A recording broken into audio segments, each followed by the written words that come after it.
Fern গাছ আছে আমাদের সামনে, এদিক দিয়ে আছে ড্রেনে থাকে অনেক লাশ, কোনো লাশ থাকে পদ্মার পাড়ের হয়তো থাকে, কিংবা ছেলে মেয়ে, নবজাতক, বিলাই।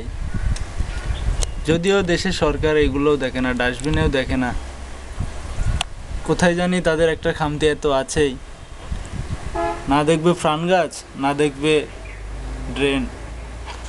ড্রেন কি দেখবে তাদের?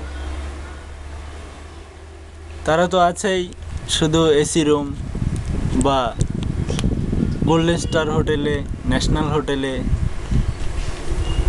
আছেই হয়তো কোথাও।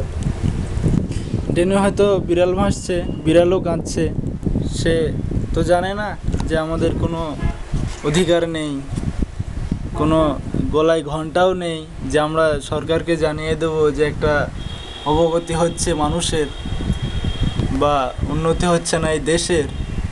সেই ক্ষেত্রে আর কি করা, তারা ড্রেনেই থাকুক, ড্রেনেই পচুক, ড্রেনেই মরুক।